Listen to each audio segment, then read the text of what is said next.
جو محمد صلی اللہ علیہ وسلم نے ہماری طرف نازل کی ہے، تاکہ یہ لوگ اس کی آیات پر غور کریں اور عقل و فکر رکھنے والے اس سے سبق لیں۔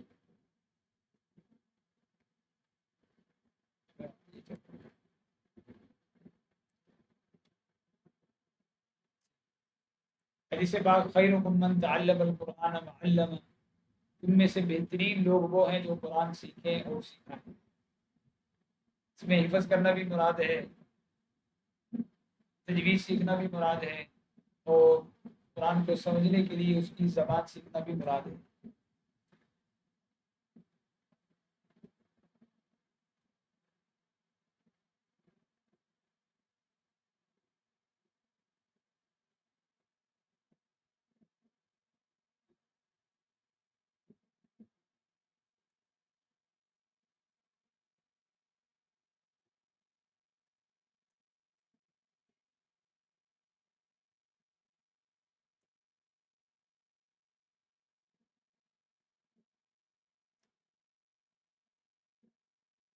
عربی زبان ان تین چیزوں کے اندر بند ہے، پوری کی پوری زبان کے اندر یہ تین ہی الفاظ ہیں، یہ ان تینوں کے اندر اسے دونوں کی چیز ہوگی۔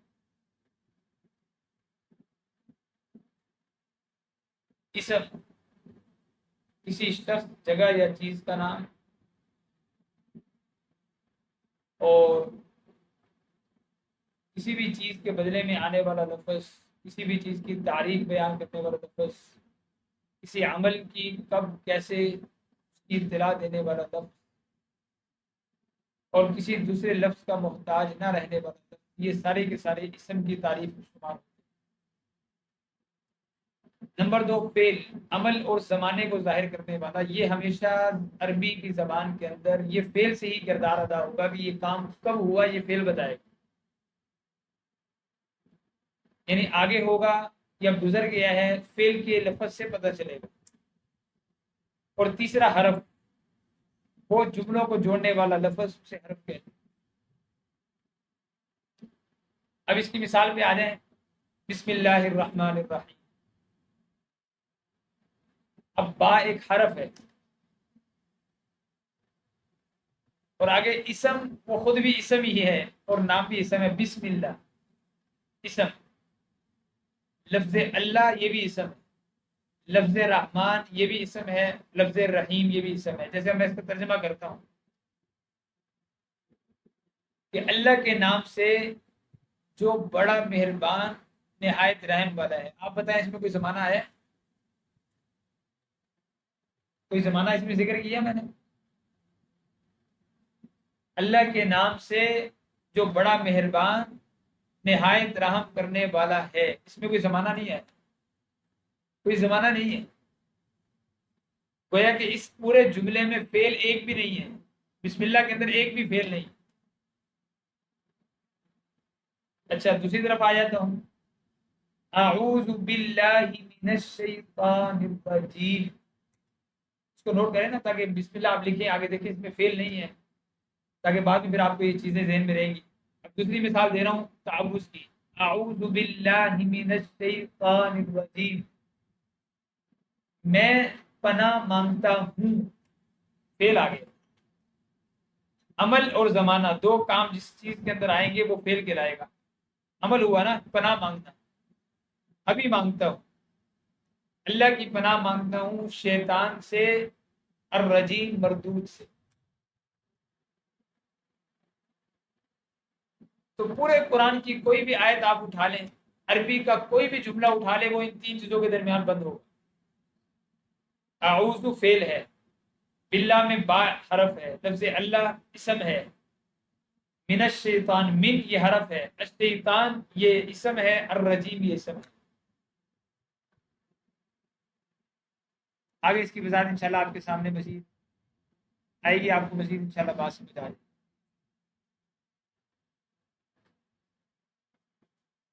اب جیسے یہ دیکھیں،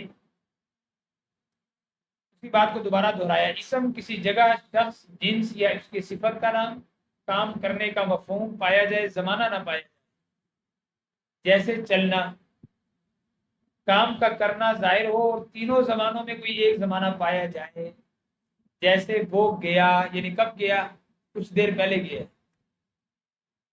وہ جاتا ہے ابھی جاتا ہے، وہ جائے گا وہ اگلا زمانہ آ جائے، حرف کسی دوسرے کلمے سے مل کر ظاہر ہو، جیسے سے طرف، اردو کے اندر طرف، اب آپ کو کسی بات سمجھ میں آئی؟ طرف سے، طرف سے، طرف، کوئی بات سمجھ آئی بھائی؟ کس کی طرف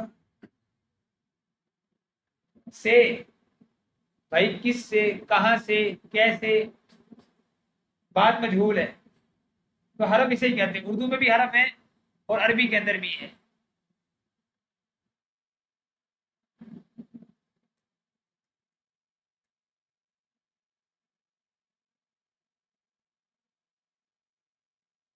یہ اب آپ کے سامنے اسم کی مثالیں آ گئی،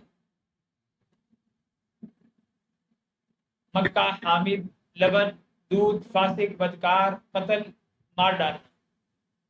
اب فعل میں چلے جاتے ہیں، قرأ اس ایک شخص نے پڑھا، فتح اس ایک شخص نے کھولا، یہ ماضی ہے۔ اب یہ اگلا جو لفظ ہے یہ مضارع کا اشارہ کر رہا ہے، یکتب وہ ایک شخص لکھتا ہے یا لکھے گا۔ یا میں ایک بات اور واضح کر دوں، یہ بھی آپ نوٹ کر لیں کہ اردو کے اندر حال اور مستقبل میں علیحدہ جملہ استعمال ہوتا ہے، میں لکھتا ہوں یا لکھوں گا، میں لکھتا ہوں، لکھ رہا ہوں، یا میں لکھوں گا، دونوں علیحدہ رہتے ہیں۔ میں کھانا کھا رہا ہوں، یہ کون سا زمانہ ہے؟ حال۔ میں کھانا کھاؤں گا، لیکن عربی کے اندر حال اور فیوچر مستقبل کے لیے ایک ہی لفظ استعمال ہوتا ہے، اس میں تبدیلی نہیں ہوتی، اس میں تبدیلی نہیں ہوتی، ایک ہی جملہ استعمال ہوتا ہے دونوں کے لیے۔ یہ ہوتا ہے وہ ترجمے سے پھر آدمی کو اندازہ کرنا ہوتا ہے یہاں کون سا معنی مراد ترجمہ کر کے، ورنہ عربی کے اندر علیحدہ لفظ نہیں ہے حال کا، علیحدہ جملہ نہیں، کلمہ نہیں ہے مستقبل کا معنی دینے کے لیے، ایک ہی۔ الذين يذكرون الله قياما وقعودا، عقل مند وہ ہیں جو اللہ کا ذکر کرتے ہیں، یذکرون، لیکن یہاں یہ معنی سے پتہ چل رہا ہے کہ حال کا ترجمہ ہوگا، جبکہ اسی کا معنی ہوگا کہ وہ لوگ جو ذکر کریں گے، ذکر کریں گے، جیسے آتا ہے ثم الینا مرجعکم فانبئکم، تم میرے پاس لوٹو گے، فانبئکم میں پھر تمہیں خبر دوں گا، یعنی اللہ تعالیٰ بتا رہے ہیں میں تمہیں بتاؤں گا پھر چیزیں، فانبئکم بتاؤں گا۔ اب یہ انبئ کا معنی یہ بھی ہے میں تمہیں بتا رہا ہوں، انبئکم میں تمہیں بتاؤں گا۔ تو عربی میں دیکھیں یاکلو کھاتا ہے، یہ کھائے گا، سامنے لکھا ہوا ہے کھاتا ہے، یہ کھائے گا۔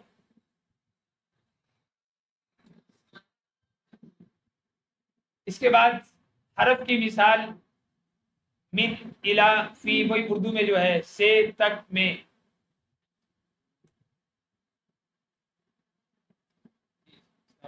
آپ کو اسم فعل حرف کی کیوں جی وضاحت ہوگی اس کی؟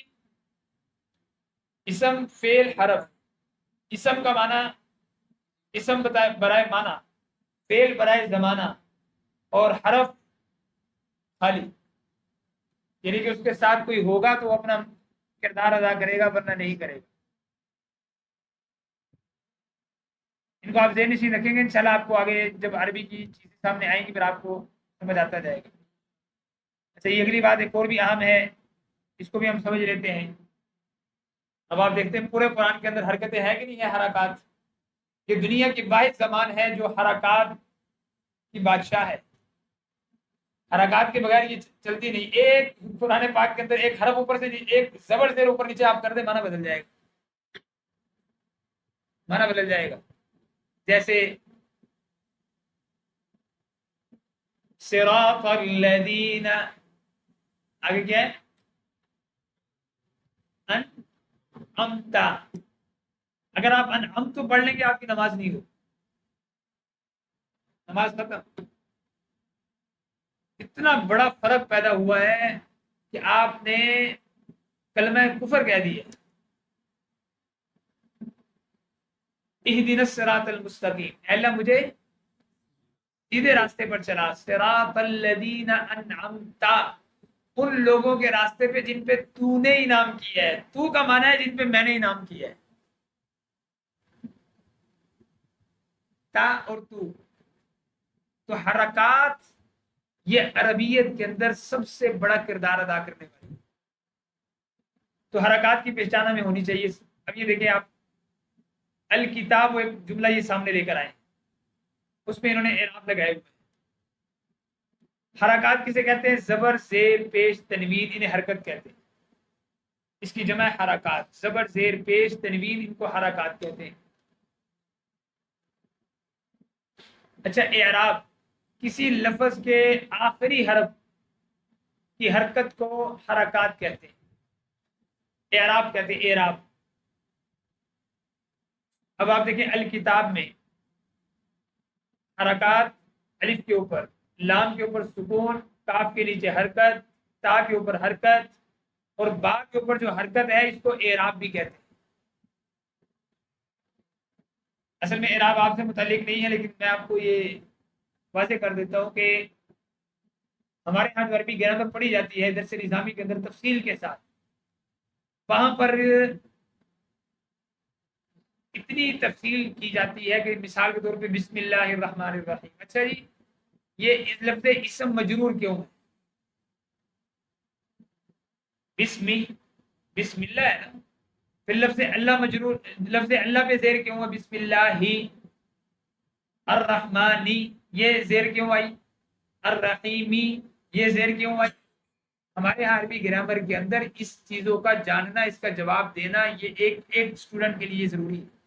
اسے یہ سیکھنا ہوتا ہے. اب ویسے میں صرف اس کی ایک بطور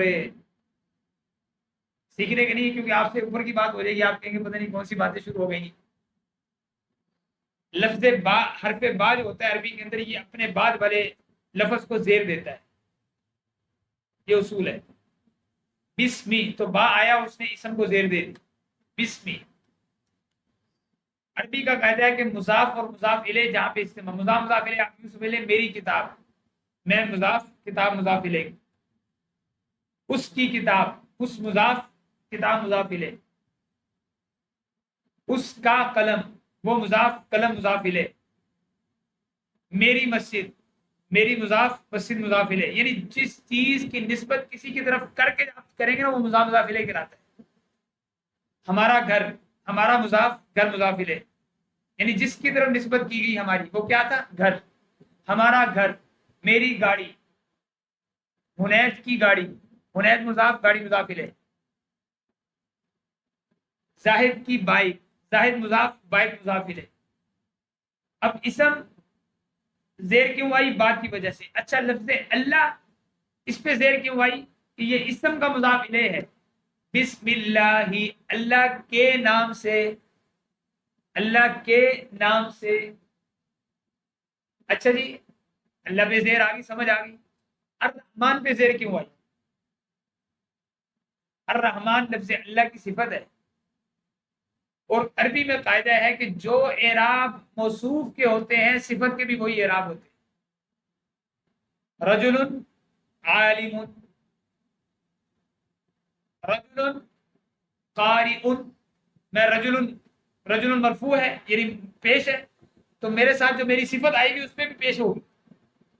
تو لفظ اللہ موصوف ہے، لفظ اللہ کی صفت ہے الرحمن، تو لفظ اللہ زیر ہے تو رحمان پہ بھی زیر آئے گی. اور الرحیم لفظ اللہ کی صفت ثانی ہے، تو گویا کہ جو موصوف پہ اعراب ہے وہی صفت کے اعراب ہوں گے. اس لیے آخری جو حرف، جو حرکت ہوتی ہے اسے اعراب کہتے ہیں.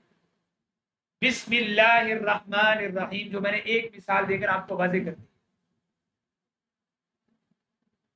اب یہاں دیکھیں، زبر زیر پیش کو عربی میں بالترتیب کسرہ، فتح، ضمہ کہتے ہیں، لیکن ہم اس کو انشاءاللہ زبر زیر پیش ہی استعمال کریں گے. دو زبر، دو زیر، دو پیش کو تنوین کہتے ہیں. جس حرف پہ حرکت ہو اسے متحرک کہتے ہیں. اب ہم آگے چلتے ہیں. کیونکہ یہ ہمارا ایک ہفتے کا سبق ہے، اس لیے اس کو آپ انشاءاللہ جب لکھتے جائیں گے تو آپ کے پاس پورا ایک ہفتہ ہے، آپ اس کو قرآن پاک کھول کے جب اس کی مشق کریں گے تو آپ کو انشاءاللہ اچھی طرح یہ چیزیں سمجھ میں آئی گی۔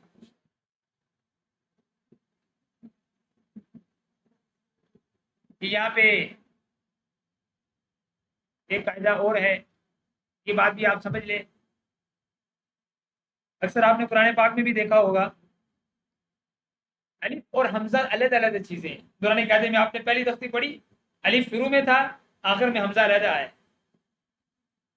لیکن ہمیشہ یاد رکھیں کہ الف ہمیشہ الف بھی رہتا ہے، لیکن جب اس الف پہ حرکت آ جائے، اس الف پہ کیا آ جائے تو یہ الف پھر الف نہیں رہتا، یہ حمزہ ہوتا ہے۔ الف پر کوئی حرکت نہیں ہوتی، جبکہ الف پر اگر کوئی حرکت آ جائے تو وہ حمزہ کہلاتا ہے۔ جیسے اب آپ دیکھیں اعوذ، سب سے شروع میں کیا ہے؟ الف ہے، الف پہ زبر آ گئی تو یہ الف الف نہیں رہا، یہ الف حمزہ بن گیا۔ اعوذ باللہ من الشیطان، شیطان کے درمیان میں کیا ہے؟ الف۔ اب یہاں حرکت نہیں ہے، اس لیے الف اپنی اعتبار سے الف باقی۔ اب جیسے بھائی کا نام ہے اسماعیل، اب شروع میں لکھنے میں الف آ رہا ہے لیکن حقیقت میں وہ الف نہیں ہے، وہ حمزہ بن گیا کیونکہ اس کے اوپر زیر آ گئی ہے۔ اسماعیل، ابراہیم،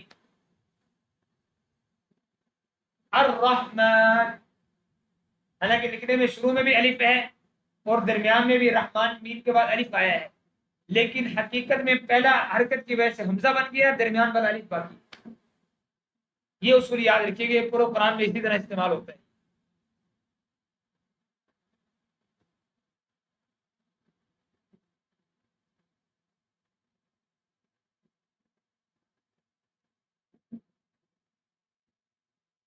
اچھا جی،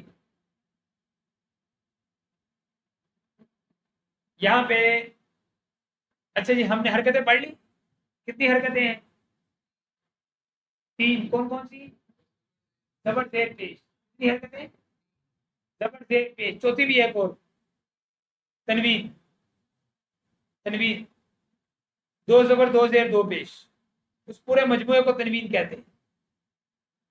اب یہ حرکتیں پڑھ لی ہم نے، اب ہم اگلے اسٹیپ پہ جا رہے ہیں کہ آیا قرآن پاک میں کسی کون سا وہ اسم جس پہ پیش آئے وہ کیا کہلاتا ہے؟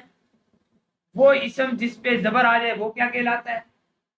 وہ اسم جس پہ زیر آ جائے وہ کیا کہلاتا ہے؟ اب دیکھیں، جس لفظ پر پیش آ جائے وہ کیا کہلاتا ہے؟ فاعل۔ یہ تین چیزیں آپ لکھ دیں، فاعل، مفعول، اضافت۔ فاعل آتا ہے ہمیشہ، فاعل قرآن پاک میں پوری عربیت میں ہمیشہ فاعل پہ پیشی ہوتی ہے۔ پورے قرآن میں ہمیشہ عربی میں، عربی لینگویج میں مفعول پہ ہمیشہ زبری ہوتی ہے۔ پورے قرآن میں اضافت، وہ جو میں نے مضاف الیہ آپ کو بتایا تھا دوسرے الفاظ میں، وہ ہمیشہ اس کے نیچے زیری ہوتی ہے۔ اس کے نیچے کیا ہوتی ہے؟ زیر ہوتی ہے۔ ابھی آپ دیکھیں جیسے فائل، سمجھتے ہیں فائل؟ فائل کسے کہتے ہیں؟